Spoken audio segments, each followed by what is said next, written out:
Asal Arab dianggap suci. Asal Arab dianggap doa. Padahal Arab itu kan cuma bahasanya saja. Semoga kita hari ini sudah bisa menuhankan Allah. Oleh karena itu, satu-satunya jalan untuk bisa menuhankan Allah, ya kita harus tahu dan kenal kepada Allah. Bagaimana caranya kita tahu dan kenal kepada Allah? Ya kenali saja dirimu sendiri. Karena siapa yang kenal dirinya, maka dia akan kenal Tuhannya. Karena diri kita yang sejati adalah bagian dari dirinya Allah. Tidak ada sebenarnya diri kita itu tidak ada. Yang ada adalah ruhku yang Allah tiupkan ke dalam diri kita, bagian dari dirinya Allah. Maka siapa yang sudah kenal kepada ruhku itu yang ada dalam dirinya, sumber kehidupan, daya kehidupan, diri sejati kita, maka otomatis kita dapat mengenal siapa Tuhan kita. Pada kesempatan yang penuh berkah ini kita akan melanjutkan pelajaran kita. Hari ini saya akan memberikan pelajaran yang agak berat. Oleh karena itu mohon kesediaannya untuk benar-benar mengosongkan diri. Sekaligus juga waspada. Karena pendidikan itu bukan mengisi bejana. Tapi pendidikan itu adalah mengobarkan cahaya. Pengetahuan itu penting sebagai dasar kebenaran, tapi pengetahuan bukan satu-satunya yang harus kita miliki. Bukan satu-satunya. Karena ada 5 dasar kebenaran. Yang pertama pengetahuan, yang kedua cinta, yang ketiga keadilan, yang keempat pengabdian, dan yang kelima adalah kesabaran. Siapa yang sudah memiliki 5 dasar itu baru dikatakan telah memiliki peluang untuk memasuki kebenaran. Jadi pengetahuan itu hanya 1/5 saja dari kebenaran. Oleh karena itu pendidikan bukan mengisi bejana, tapi pendidikan yang sebenarnya adalah mengobarkan cahaya. Maka siapa yang sudah menemukan berkah hidup, maka dia sudah menemukan tujuan hidup. Dan siapa yang sudah membagikan berkah hidup pada orang banyak, pada semua makhluk, maka dia sudah mencapai arti hidup. 2 yang harus kita capai dalam hidup. Pertama tujuan hidup, yang kedua arti hidup. Oleh karena itu kita bersyukur hari ini kita diundang oleh semesta untuk berada di sini. Dan sebentar lagi semesta akan mengalirkan pengetahuan sejati kepada kita. Saya tidak tahu apa-apa, saya tidak bisa apa-apa, saya juga tidak punya apa-apa, saya juga bukan siapa-siapa. Subhanaka la ilma lana illa ma 'allamtana innaka antal alimul hakim.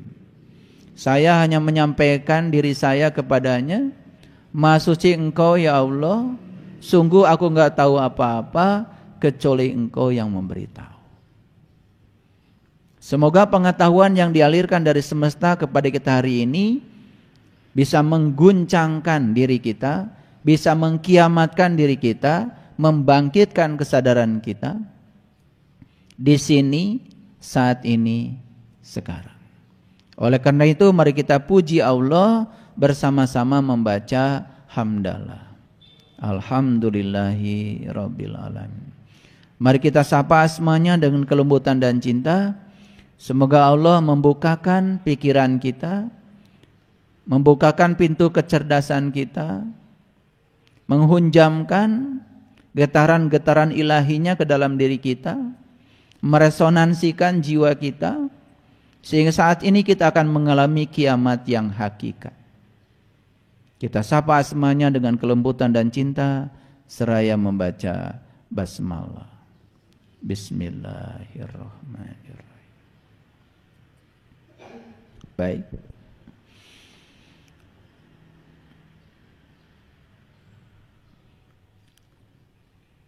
Ada Quran surat Al-Qiyamah. Surat Al-Qiyamah itu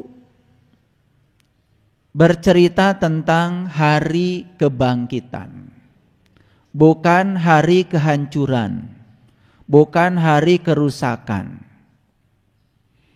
Karena kita ini sudah rusak pikiran kita selama ini. Kalau mendengar kata kiamah, maka otak kita sudah langsung mempersepsi kiamah itu hancurnya alam semesta. Alam semesta yang disebut hancur yang mana?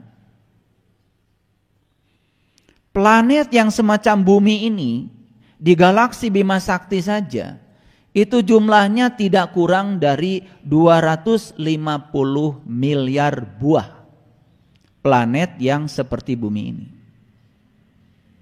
Jadi kalau kita lihat galaksi Bima Sakti, baru galaksi Bima Sakti saja, dan semacam galaksi Bima Sakti jumlahnya masih miliaran di tempat sana. Dan semua benda-benda angkasa ini tinggal di ruang kosong yang tanpa batas. Dan ruang kosong ini meliputi semua benda ciptaannya tanpa batas. Benda yang diliputinya saja tanpa batas, apalagi yang meliputinya sudah pasti tanpa batas. Bumi ini tempat kita tinggal ya sudah pasti pada saatnya nanti akan hilang. Karena asalnya juga tidak ada.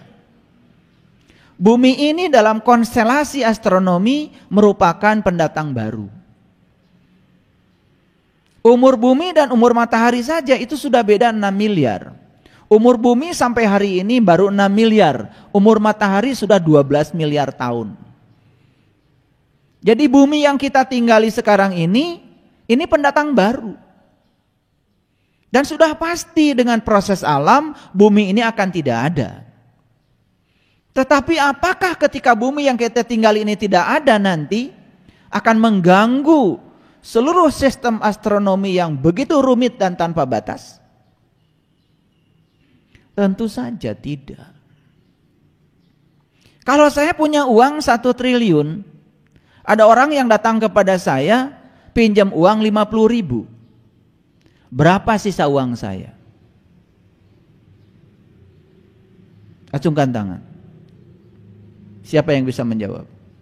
Saya punya uang 1 triliun, ada orang datang ke rumah saya pinjam uang 50 ribu. Berapa uang saya sekarang? Berapa? 1 triliun. Ngapain kalian hitung? Itulah otak kita. 50 ribu dengan 1 triliun yang gak terasa. Saya lihat tadi ada yang ambil kalkulator.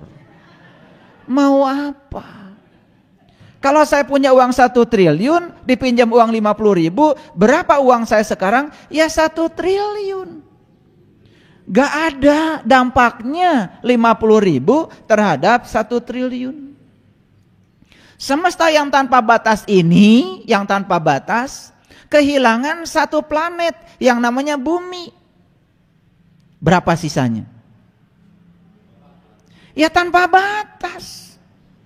Gitu cara ngitungnya. Biar pintar sedikit. Ya. Jadi sebetulnya cerita tentang kiamat ini sudah menjadi cerita yang salah kaprah.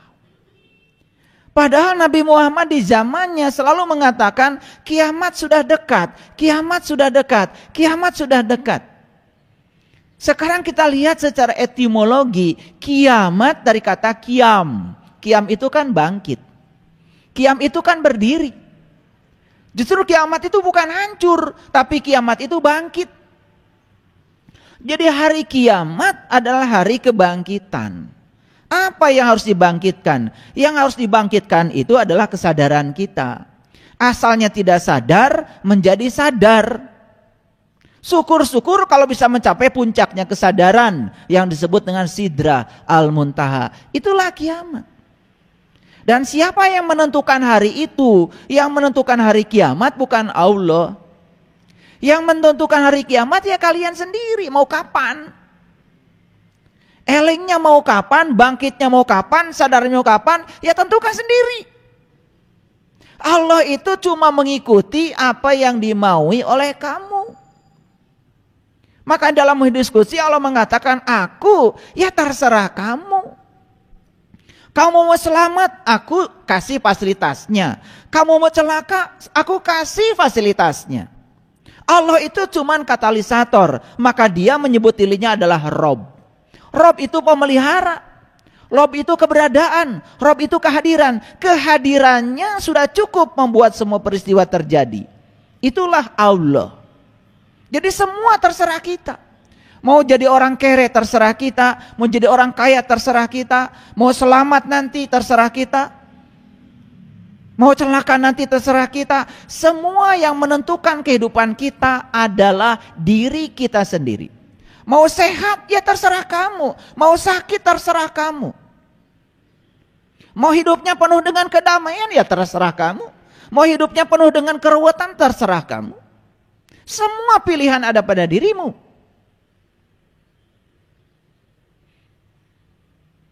Jadi kiamat itu adalah hari kebangkitan. Kapan hari kebangkitan? Ya tentukan oleh kamu sendiri. Mau kapan kamu mulai bangkit? Bangkit dari kebodohan, bangkit dari keterbelakangan. Mau kapan? Tentukan sekarang.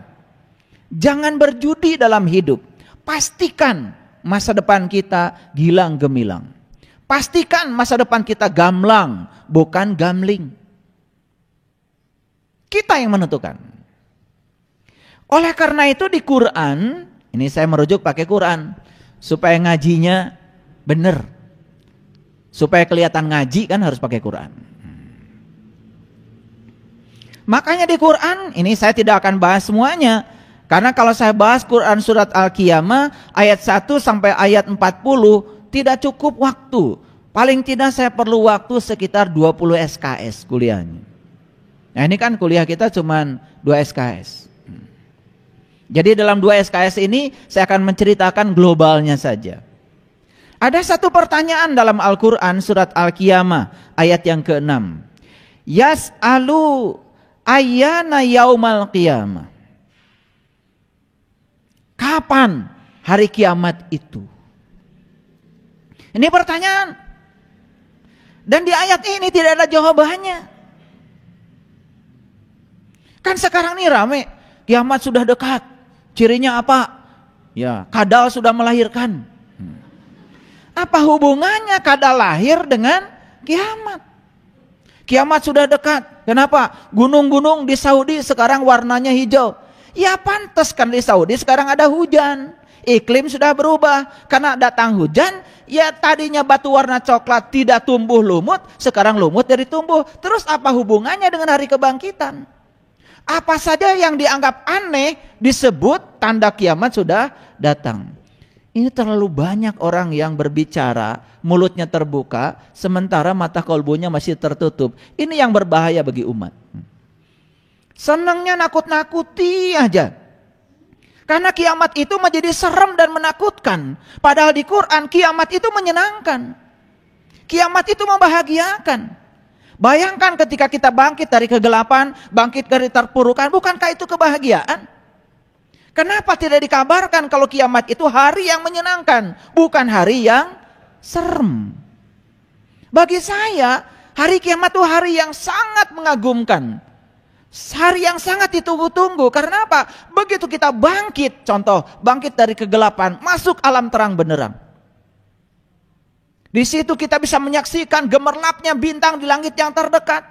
Kita bisa menyaksikan padang mahsyar yang sesungguhnya. Kita bisa menyaksikan akhirat yang sebenarnya. Kita bertemu dengan ruh-ruh suci yang membebaskan kita dari segala belenggu, bahkan kebodohan. Bukankah itu harusnya kebahagiaan? Makanya ditanya di ayat ini, yas'alu ayyana yaumal qiyamah. Kapan hari kiamat itu? Silakan jawab. Jawab sendiri. Tetapi Quran memberikan clue-nya. Quran memberikan tanda-tandanya. Mari kita baca. Ini pembukaan, belum masuk di topik kita hari ini. Pembukaan dulu. Faiza barikal basyaru. Pada hari itu mata akan terbelalak. Mata mana yang terbelalak? Bukan mata ini.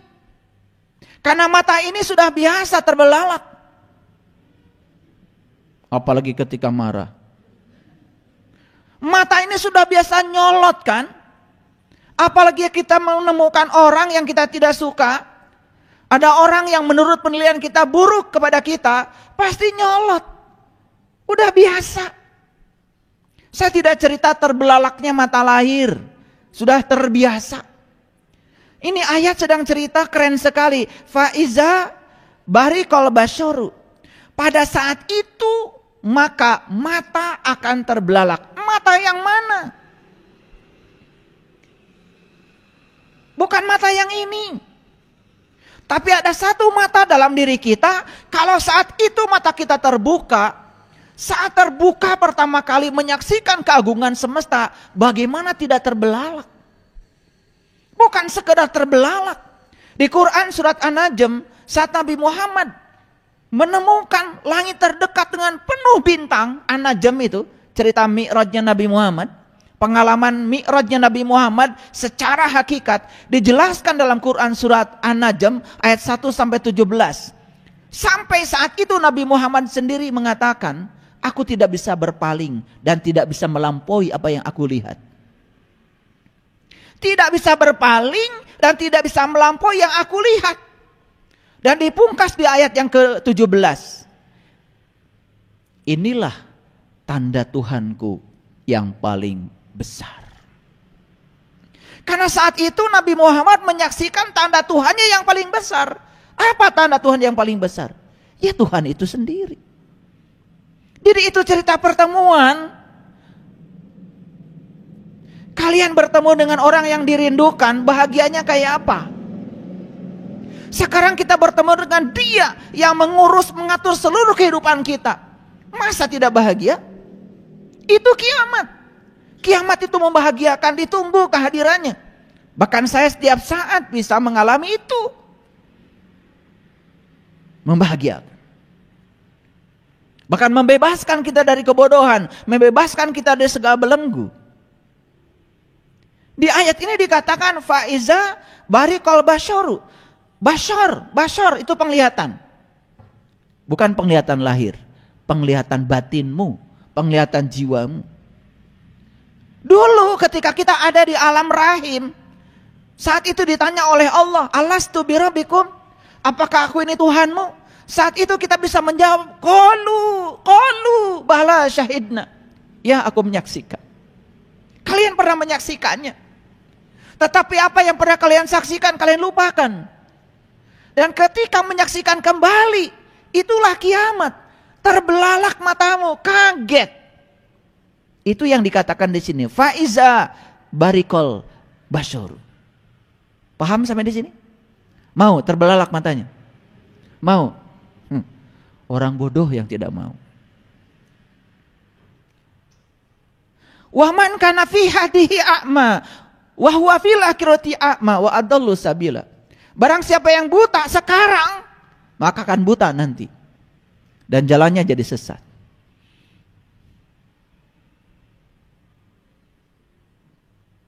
Fa innama la ta'mal absyar wala miltal qulubul lati fisudur. Walakin ta'mal qulubul lati fisudur. Allah mengatakan yang buta bukan matamu yang itu. Fa innama la ta'mal absyar walakin ta'mal qulubul lati fisudur. Yang buta adalah mata kesadaran.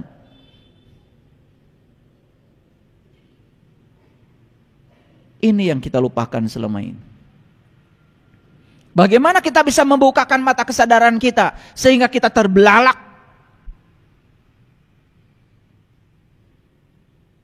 Mau?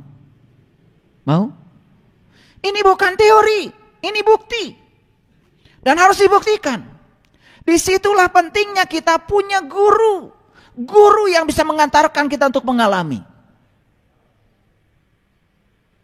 Karena pendidikan sekali lagi tadi bukan mengisi bejana, tapi pendidikan adalah mengobarkan cahaya. Kalau kita bertemu dengan seorang guru yang bercahaya, segelap apapun dirimu, maka akan terterangi oleh cahayanya. Itulah wasilah.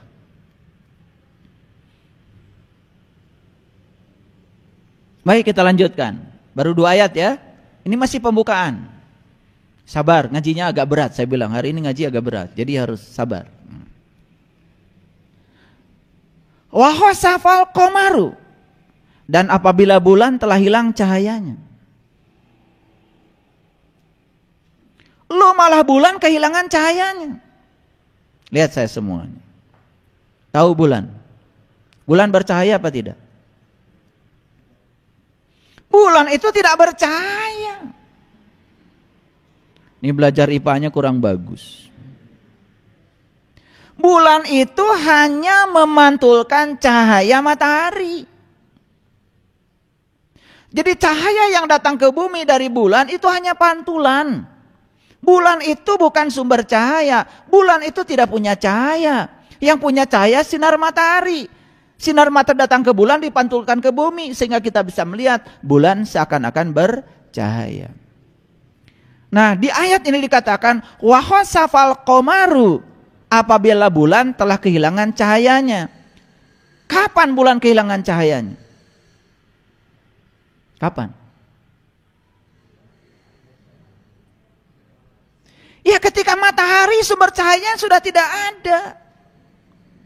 Ini sedang cerita tentang kegelapan. Pertanyaan saya, bukankah kegelapan yang akan mengantarkan kita pada cahaya? Betul? Ulangi, kayaknya banyak yang belum mengerti ini.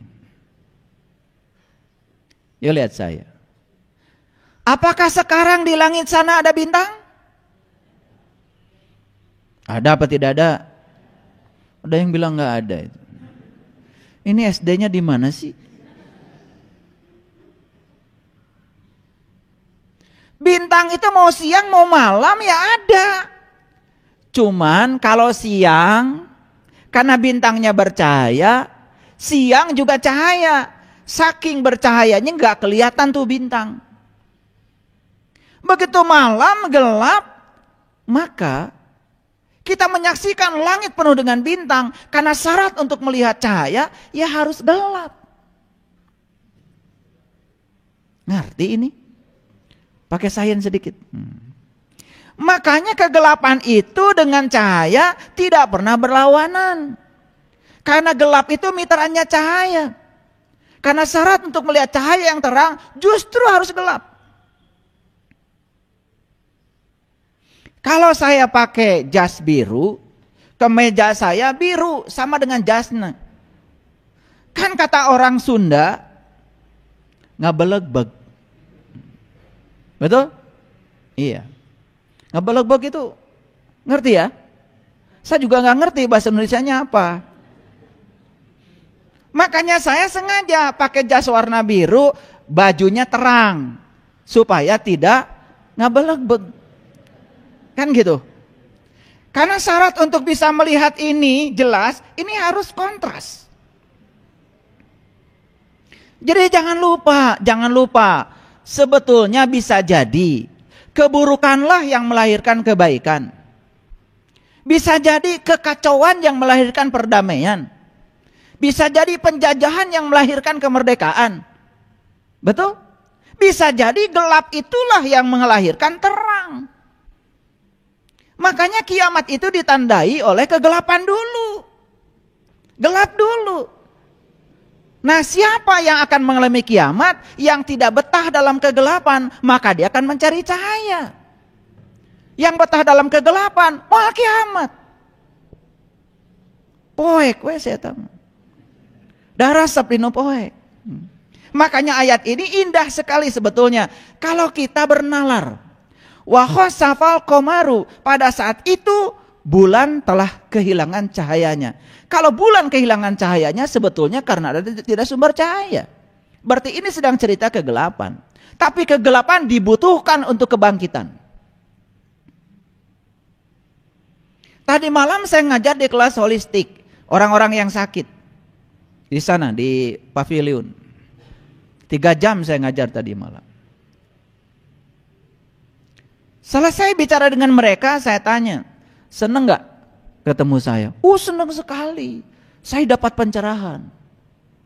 Belum selesai pertanyaan saya. Kenapa kamu ketemu saya? Karena sakit kan? Karena sakit kan? Iya, ayah. Kamu tolak sakit? Iya. Sakitlah yang telah mengantarkan kamu bertemu dengan saya. Ternyata bertemu dengan saya mahal, harus sakit dulu baru ketemu saya. Lamun tegering mah moal panggih jeung urang. Bukankah sesungguhnya sakit itu yang telah mengantarkan mereka? Betul? Kadang-kadang kita tidak sadar sesuatu yang kita tidak suka dalam hidup bisa jadi itu akan mengantarkan kita kepada Allah. Bahkan semua yang kita suka dalam hidup bisa jadi malah melupakan kita dari Allah. Makanya di Quran Allah ngasih peringatan kepada kita, boleh jadi itu tidak kamu suka, tapi itu sangat baik bagi kamu. Boleh jadi itu kamu suka, tetapi itu amat buruk bagi kamu. Makanya baik dan buruk bukan dari Allah. Baik dan buruk dari pikiranmu. Baik dan buruk itu produksi pikiran. Pikiran yang menilai itu baik, pikiran yang menilai itu buruk. Kalau itu sudah terjadi, disebut baik oleh kamu, disebut buruk oleh kamu. Kalau itu kebenaran, terjadilah. Matahari tetap saja matahari walaupun orang buta tidak bisa melihatnya. Madu tetap saja madu walaupun orang sakit tidak bisa merasakan manisnya. Kebenaran tetap saja kebenaran. Kebenaran tidak pernah menawarkan. Kamu setuju atau tidak setuju, tidak penting. Hukum gravitasi adalah kebenaran. Kamu mau yakin hukum gravitasi, tidak yakin hukum gravitasi, coba kamu di Soledad labuh. Kanap. Daya nu labuh kaluhur. Betul? Iya. Semua benda-benda di bumi ini jatuh ke bawah. Tidak ada benda jatuh ke atas. Kamu mau yakin tidak yakin kebenaran seperti itu bekerja. Kebenaran tidak bergantung kamu suka atau tidak kamu suka. Kebenaran tidak perlu persetujuan Anda. Apa yang Anda sebut baik? Sesuatu yang terjadi pada diri Anda dan diharapkan kejadiannya, bukan? Apa yang disebut dengan buruk? Sesuatu yang terjadi pada kita dan tidak diharapkan kehadirannya. Betul? Kalau itu kebenaran, terjadilah. Saatnya harus sakit, sakitlah. Justru sakit telah mengantarkan seseorang menuju pada kesadaran. Di kelas spiritual jarang sekali orang yang sedang jaya-jayanya masuk kelas spiritual. Di kelas seperti ini nunggu pensiun dulu, geus sagala teu boga, kakara ngaji. Betul? Gak apa-apa. Karena kegelapan lah yang melahirkan cahaya. Gitu. Jadi sebetulnya gelap dan cahaya tidak pernah berantem. Karena gelap mitranya cahaya. Setuju? Ini ngaji pelan-pelan supaya ngerti, supaya tidak salah persepsi. Jadi saya coba ya berkomunikasi dengan bahasa yang sederhana supaya semua yang hadir ngerti. Oke, kalau gitu dilanjutkan ya. Ngerti ayat ini? Jadi tanda kiamat itu apa tadi? 1, mata terbelalak. 1. Yang kedua, kiamat itu ditandai dengan bulan telah kehilangan cahayanya. Berarti memasuki kegelapan. Siapa yang akan kiamat? Yang tidak betah dalam kegelapan. Betah dalam gelap? Nah, cari cingway tuh. Sudah tahu kalian itu kalau sholat pikiran ngaco kemana-mana. Tapi tidak mau cari ilmu supaya pikirannya cicing. Betul? Hayo we sholat. Hari ngaku umat Nabi. Kan Nabi Muhammad itu mi'raj dulu baru sholat. Tahu dulu yang disembah baru nyembah. Kamu sholat terus. Sedangkan syarat sahnya ingat kan harus tahu yang diingat. Bagaimana kamu bisa ingat kepada Allah kalau kamu belum tahu? Kan sholat itu mengingat Allah, bukan? Aqimi sholata li zikri. Makanya nyunah, ikuti sunahnya Nabi. Sunnahnya Nabi yang paling utama itu cuma satu. Itu dijelaskan dalam Quran. Laqad kana lakum fi Rasulillah uswatun hasanah. Sesungguhnya bagi kalian semua pada diri para rasul, para utusan itu ada uswatun hasanah. Jangan sampai situ ngajinya. Uswatun hasanah tentang apa? Liman kana yarjullah. Tentang cara mencapai Allah. Begitu kamu mencapai Allah, wal yaumal akhir, di hari kemudian setelah hari ini. Karena kadang-kadang ngaji kadang-kadang nggak nyambung. Begitu dengar yaumal akhir langsung saja hari kiamat lagi. Yaumal akhir itu hari kemudian, hari setelah hari ini. Wa zakarallaha katsira, kamu akan bisa ingat Allah banyak. Kalian tidak akan bisa mengingat saya kalau belum pernah jumpa dengan saya. Setelah jumpa dengan saya pergi dari sini, masih ingat wajah saya, ingat baju saya. Betul? Kan rasanya ingat harus tahu yang diingat. Bagaimana kita bisa ingat kalau nggak tahu? Kalian itu cara mengingat Allahnya malah nyebut-nyebut namanya. Nyebut itu di sini pakai mulut. Ingat itu kan di sini, di Sidratul Muntaha, di puncak kesadaran. Saya mau tanya, jujur, mulut bisa mengingat? Gak bisa. Mulut itu hanya bisa menyebut. Jadi kalau kalian bilang subhanallah, alhamdulillah, la ilaha illallah, Allahu akbar, itu bukan zikir, itu wirid. Menyebutkan nama Tuhan. Jangan diklaim itu sebagai ingat. Karena zikir itu kata Quran, fazkurullah zikran katsir. Fazkurullah kazikrikum aba'akum. Mengingat Allah itu persis seperti kamu mengingat bapakmu, kata Quran. Ingat sama bapak sekarang. Ingat. Ingat sama bapak sekarang.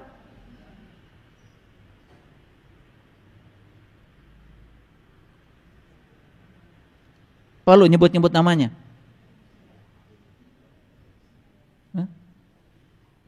Perlu nyebut-nyebut namanya? Kan nggak perlu. Ya ingat aja. Tapi yang bisa mengingat bapakmu cuman yang sudah ketemu bapakmu.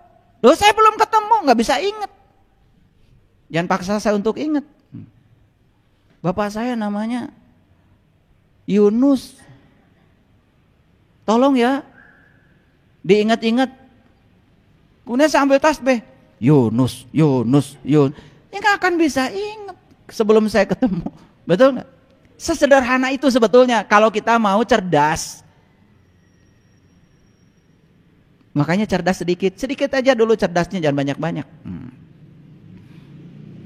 Biar kita keluar dari kegelapan.